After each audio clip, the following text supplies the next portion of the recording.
La fête inaugurale de la Maison des Jeunes et du catéchisme de la paroisse réformée de Bienne a enfin lieu. L'événement n'était pendant longtemps pas faisable en raison de la situation sanitaire, alors que les travaux de la Maison de la Source s'étaient achevés en 2019. Un lieu qui aide aux jeunes à trouver leur identité. Je suis attaché à ce lieu parce que je viens ici depuis que je suis adolescent et puis c'est un endroit magnifique au milieu de la vieille ville, c'est accessible en bus en plus.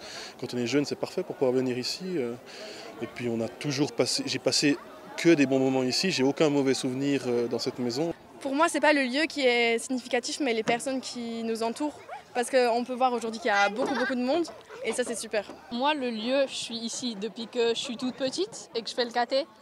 Et maintenant, je suis au réseau des jeunes et on fait plus d'activités. Pas forcément dans cette maison, mais ailleurs, par exemple du rafting, du karting, plein d'autres choses. Et je trouve ça vraiment super pour les jeunes de la ville. Un concert ouvre les festivités. Il se déroule dans la salle qui était auparavant une chapelle achetée par l'Église libre de Bienne en 1882. Depuis une rénovation datant des années 60, les lieux ne sont pas qu'utilisés pour les cultes. Au-dessus vivait le pasteur jusqu'au milieu des années 60. Le premier étage est désormais utilisé comme lieu de rencontre pour les églises biennoises et pour des cours de catéchisme. Ici se trouve une place dédiée aux expositions photos. Celle actuellement présentée a été réalisée par des jeunes et traite du thème Les sources de Bienne en lien avec la Maison de la Source. Au troisième étage vivaient auparavant des infirmières. L'endroit sert actuellement de chambre à de jeunes adultes et constitue une source de revenus pour la paroisse. Alors ce qui est mieux maintenant, c'est qu'on a les trois étages de la maison qui sont séparés.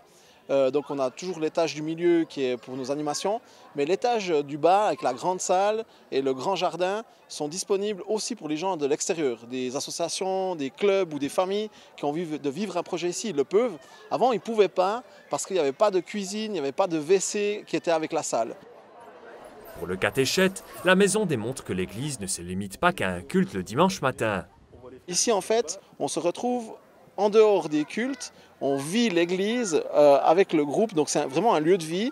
Et puis le caté, peut-être que les gens pensent que le caté c'est un cours, c'est quelque chose de scolaire, mais en fait nous on fait un caté où on vit des expériences avec les enfants. Donc on vit des choses avec eux, on discute des choses avec eux. Un lieu ouvert à toutes et à tous où projets et idées pourront se réaliser, mais où le mystère reste omniprésent. C'est pourquoi le magicien Blake Eduardo et ses tours sont venus pousser le public à la réflexion.